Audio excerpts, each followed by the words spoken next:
pemilu itu penting? Menurut Rahman Surbakti, pemilu adalah mekanisme penyeleksian dan pendelegasian kedaulatan pada orang atau partai yang dipercayai. Yang menurut kita rangkum, Indonesia itu bukan negara kecil. Kita masuk 4 besar negara demokrasi terbesar di dunia, dan kita sudah punya pengalaman panjang dalam penyelenggaraan pemilu mulai dari 1955 hingga sekarang. Pengalaman itulah yang akan kita telusuri hari ini. Secara global ada 2 sistem pemilu yang besar yang jadi acuan dunia, sistem distrik dan proporsional.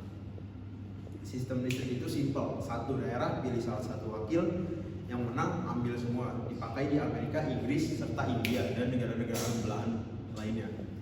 Sistem proporsional lebih kompleks, satu daerah pilih banyak wakil, kursi dibagi sesuai persentase suara. Ini dipakai di Indonesia. Keduanya punya logika masing-masing. Kita bahas satu persatu. Lanjut. Selanjutnya ada sistem distrik. Sistem distrik punya kelebihan yang menarik. Yang pertama, cenderung menghasilkan 2 partai besar, jadi pemerintahnya lebih stabil, nggak perlu kondisi yang rumit. Yang kedua, wakil rakyatnya lebih dekat ke konstituennya karena daerah pemilihannya kecil dan spesifik. Tapi ada kelemahannya yang serius. Ada yang namanya wasted vote atau suara terbuang. Kalau calon yang kamu pilih kalah, suaramu tidak terwakili sama sekali di parlemen. Hangus. Selain itu, bisa terjadi distorsi besar.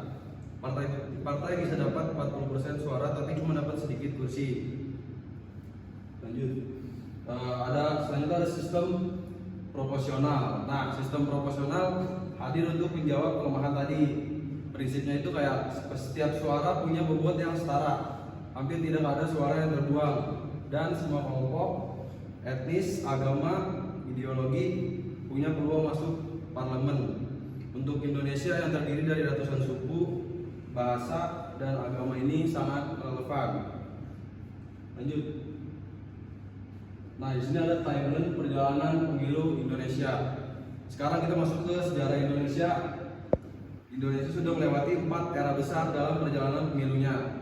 Yang pertama, era demokrasi. Era demokrasi parlementer 1945 sampai 1959.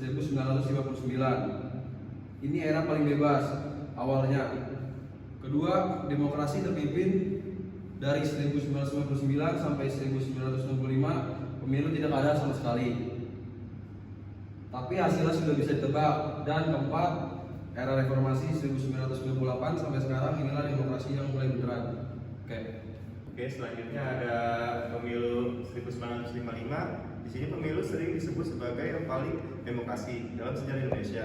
Setidaknya untuk ukuran waktu, bayangkan 27 partai ikut bersaing memperebutkan ratusan kursi.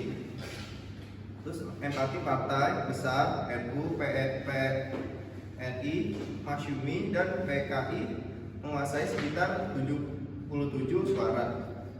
Tapi tidak ada yang satupun yang menang mayoritas tunggal. Akibatnya koalisi terus, pemerintah ganti terus, tidak stabil. Akhirnya Soeharto menggunakan situasi ini sebagai alasan untuk mengeluarkan Dekret 5 Juni 1959 untuk membubarkan konstitusi dan memulai era baru yang ternyata jauh lebih otoriter. Oke, next slide.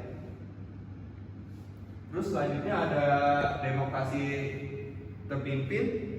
Di era demokrasi terpimpin ini adalah yang paling gelap dalam sejarah pemilu kita. Dalam 6 tahun tidak ada pemilu yang sama sekali. Kekuasaan yang dipenuhi dengan Soeharto. Parlemen diisi oleh orang-orang yang ditunjuk, bukan dipilih rakyat. Partai yang tidak pro Soeharto dibubarkan, Masyuri dan PSI misalnya. Hanya partai yang mendukung konsep Nasakom yang boleh beroperasi. Kalau sekarang kita baca di buku, ini sering disebut otorisme berkedok demokrasi. Retorisme demokrasi tapi partinya tidak. Oke, next slide. Nah, ini udah era Orde Baru. Orde Baru naik setelah ke 30 SPKI 1965. Soeharto membawa konsep demokrasi Pancasila. Kedengarannya bagus, tapi prakteknya jauh lebih demokrasi sejati. Yang paling kontroversial adalah uji tahun 1973. Semua partai dipaksa bergabung menjadi tiga saja, Golkar, PPP, dan PDI. Lalu ada kebijakan voting mass. Partai atau sisi dilarang punya pengurus sampai ke tingkat desa. Yang boleh hanya Golkar lewat jaringan birokrasi pemerintah. Hasilnya tidak bisa ditebak, Golkar selalu menang 60-74% di setiap pemilu selama 30 tahun lebih. Bukan karena rakyat mencintai mereka, tapi karena sistemnya dirancang udah kayak gitu. Oke, mungkin selanjutnya teman saya mau baca. Di sini ada di slide 10 ada era reformasi 1998 sampai masa kini. Di sini titik balik datang pada 1998, krisis ekonomi Asia memukul Indonesia keras. Mahasiswa turun ke jalan besar-besaran dan pada tanggal 21 Mei 1998 Soeharto mundur setelah 32 tahun berkuasa. Ini membuka era baru, pemilu 1999 langsung diikuti 48 partai meledak. Kebebasan berpolitik benar terbuka. Lalu pemilu 2004 membawa dua terobosan besar, yaitu yang pertama pilpres langsung untuk pertama kalinya dalam sejarah rakyat Indonesia memilih presiden sendiri. Yang kedua, lahirnya DPD sebagai lembaga perwakilan daerah. Dan sistem yang kita pakai sekarang adalah proporsional, daftar terbuka, sampai pemilih tidak hanya memilih partai, tapi bisa langsung memilih orangnya. Next.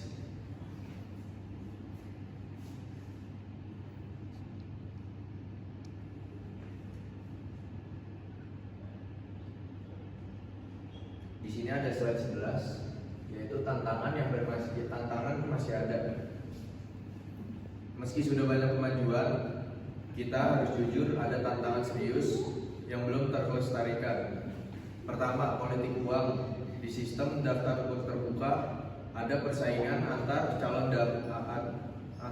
dalam satu partai yang sama. Ini mendorong praktek bagi-bagi uang ke pemilih karena ikatan ideologis pemilih lemah. Yang kedua, fragmentasi partai. Terlalu banyak partai membuat koalisi sering rapuh dan pragmatis, lebih ke bagi-bagi jatah kekuasaan daripada kesamaan visi.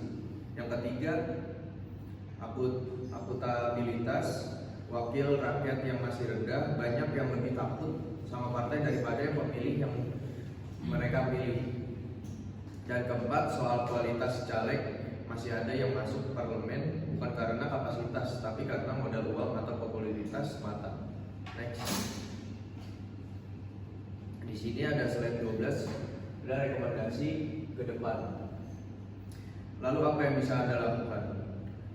Ada beberapa opsi yang menurut kami layak dipertimbangkan. 1. Sistem campuran atau MMP, gabungkan elemen distrik dan proporsional seperti yang dilakukan Jerman dan Selandia Baru. Ambil kelebihan dari keduanya. Lanjut yang kedua, naikkan parliamentary threshold supaya hanya partai yang punya dukungan signifikan yang bisa masuk parlemen. Ini bisa mengurangi fragmentasi. Terus yang ketiga, reformasi keuangan partai, atur pendanaan kampanye lebih ketat supaya money politik bisa dipotong dari akarnya. Lalu yang keempat, pendidikan politik pemilih yang cerdas akan menghasilkan demokrasi yang lebih keras, yang lebih sehat. Dan yang kelima, perkuat KPU dan Bawaslu. Lembaga penyelenggaraan yang independen dan profesional adalah kunci pemilu yang jujur. Next. Jadi apa yang bisa kita simpulkan dari materi tadi? Yang pertama, tidak ada sistem pemilu yang sempurna. Semua ada trade-off-nya. Yang penting adalah menyesuaikan sistem dengan konteks sosial politik masing-masing negara. Terus yang kedua, Indonesia memilih sistem proporsional dan itu pilihan yang masuk akal mengingat keragaman sosial kita yang luar biasa. Yang ketiga, ada setiap era dalam sejarah pemilu kita meningkatkan pelajaran berharga tentang apa yang boleh dilakukan dan apa yang nggak boleh. Selanjutnya dan keempat, kita belum selesai, masih banyak PR yang harus dikerjakan, bebenah untuk Indonesia lebih maju. Mungkin segitu saja yang dapat kami sampaikan. Kurang lebihnya mohon maaf. Wassalamualaikum. Wassalamualaikum warahmatullahi wabarakatuh. Izin.